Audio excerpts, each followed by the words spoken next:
Good day sa ating lahat. Andito na naman tayo sa ating channel na Mercado Official po.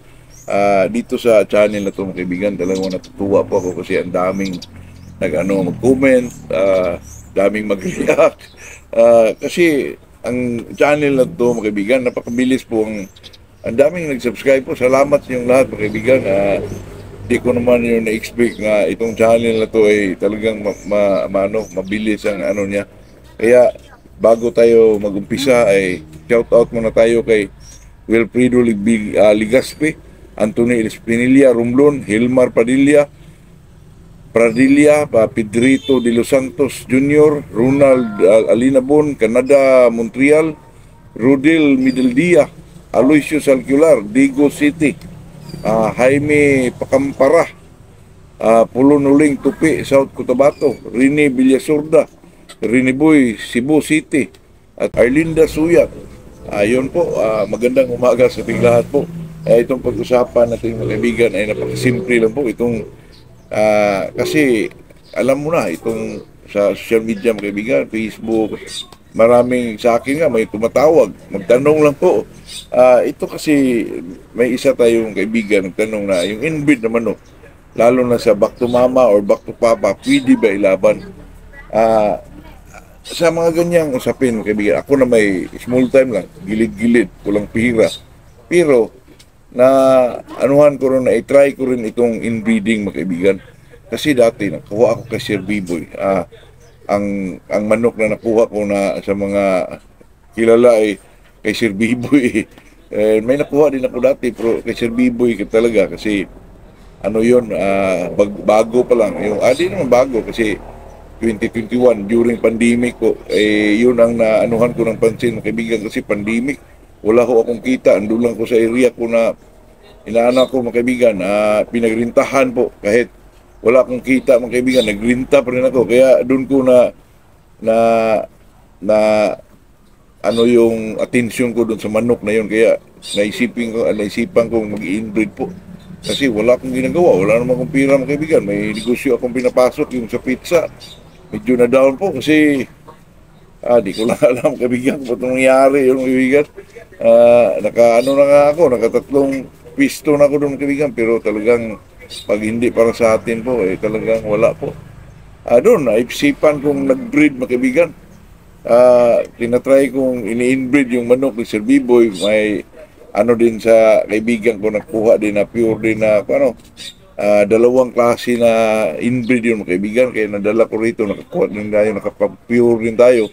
Kaya doon ko na isip mga kaibigan, kasi may mga doon dati mga kaibigan, hindi pa ko masyadong nagbinta, hindi pa ko patulad ngayon, kapag hulugan tayo, nag-accept na tayo ng pahulugan, mga kaibigan, pero kunti lang. Pero dati wala talaga, sa akin lang, saka ilaban ko. Itong mga inbreed mga kaibigan, itong back to mama, back to papa, 3-4, may iba nga si Binet, inilaban ko po, nanalo pa. Kasi yung mga inbreed na manok, kaibigan, hindi naman lahat na inbreed, medyo duwag. Hindi po, kasi may nailaban akong 3-4 mga kaibigan, may nailaban akong 7-8, nanalo pa. Kasi yung manok na kay Sir Biboy, yung mga 3-4 mga kaibigan na pinilaban ko, puro panalo po. Pero yung 7-8 na siya, may panalo pa rin sa tatlong inilaban ko, 2 talo, isang panalo sa 7-8 po. Pero yung 3-4 mga kaibigan, nanalo lahat. Totoo yan. Kaya itong mag-inbreed ka mga kaibigan, depende sa pero pag kasi ang purpose naman natin mag-inbreed mga kaibigan, makuha natin yung purity ng isang manok, kung anong bloodline yung gusto mo gawing pure mga kaibigan. Pure as a strain. Hindi pure na manok mga kaibigan.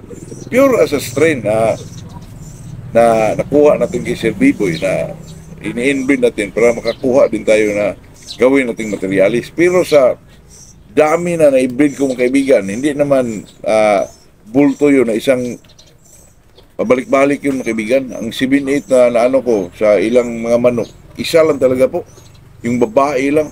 Totoo yan mga kaibigan. Kaya nga ako nakapagpupuro ako mga kaibigan, kasi may kapitbahay rin ako na nakakuha din kay Sir Biboy na lalaki po. Nakaano ako ng isang sisiw mga kaibigan, at saka nag-inbreed din ako, in-inbreed ko. Kaya yung inbreed na yun ang inaano ko mga kaibigan. Kaya nakapag-pure ako hanggang ngayon, mayroon ako dito. Kaya itong mag-inbreed tayo, hindi ho basta-basta mga kaibigan. May makaabot ka ng 7-8 pero talagang sa akin nga, nakuha ko lang, babae na talaga mga kaibigan. Buti na lang, may kaibigan din tayo na nabigyan ako ng sisiyo. Pero ini-inbreed ko pa rin yun. Nag-inbreed pa rin ako doon mga kaibigan. Tapos ang resulta doon ko sinalpak doon sa na produce kong babae po. Pero naku, ang tagal mga kaibigan. Umabot siguro ng 2022 yun, 2021 ba yun mga kaibigan. Pero nadala ko yung, kinuha ko talaga yung nakuha ko sa inbreed mga kaibigan, yung maganda pormahan. Yun lang talaga dinala ko mga kaibigan. Kasi doon ako sa kabila dati mga kaibigan, nagrenta ako ng pistol. Kasi nag-restaurant ako at saka ano ko ng pizza mga kaibigan. Ano po, malas lang, hindi lang siguro malas, baka hindi lang masyado na ano po na nagawa ng maayos mga kaibigan. Pero sa tingin ko dati, kaya yung pizza ko mga kaibigan bagsak kasi ano po, wala masyado bumibili mga kaibigan. Wala tayong ibang diskarte. Yun lang talaga ang napasok sa isip natin. Kaya naisipan natin mag-inbreed. Kasi malikot na yung utak natin. Kasi wala tayong ginagawa mga kaibigan. Grabe yung pandemic mga kaibigan dati.